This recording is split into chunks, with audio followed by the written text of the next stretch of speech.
After 15 years, Sheikh Hasina's reign in Bangladesh has come to an abrupt end.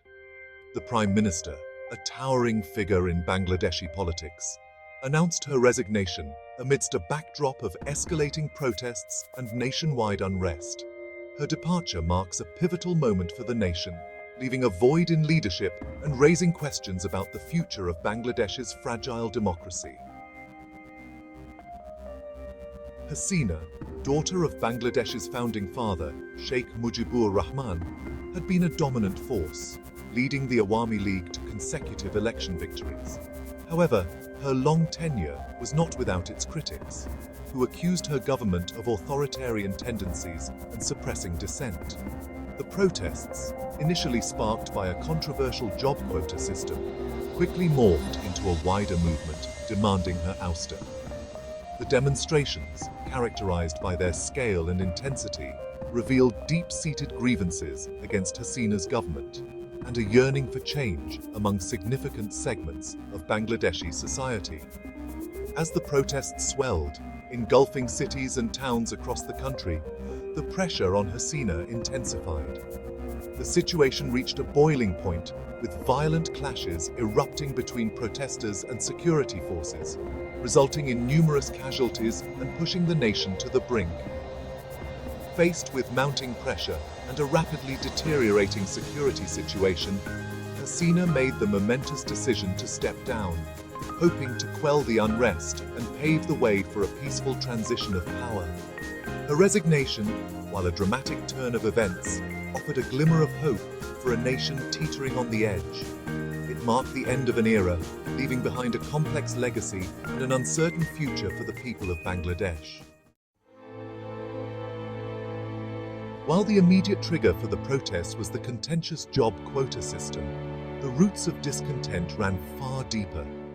For years, simmering resentment against the Hasina government had been building, fueled by allegations of corruption, shrinking democratic space, and concerns over human rights. Critics argued that Hasina's government, despite presiding over a period of economic growth, had become increasingly authoritarian, muzzling dissent and curtailing civil liberties. Opposition parties and civil society groups accused the government of using its power to silence critics, weaken institutions, and manipulate elections. The controversial Digital Security Act, enacted in 2018, was widely condemned as a tool to stifle free speech and target journalists and activists. The space for dissent had shrunk, with the government accused of cracking down on opposition voices and independent media outlets. Furthermore, concerns over human rights violations, including enforced disappearances and extrajudicial killings, tarnished the government's image and fueled public anger. The arrest and detention of prominent photojournalist Shahidul Alam in 2018 for his critical coverage of student protests drew international condemnation and highlighted the government's intolerance towards dissenting voices. These underlying grievances, coupled with a perceived lack of accountability and transparency, created a fertile ground for the protests to erupt and spread like wildfire.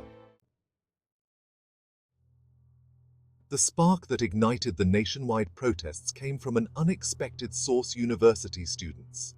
In April 2023, students took to the streets to demand reforms to a decades-old quota system for government jobs, which they argued unfairly favored certain groups and limited their opportunities.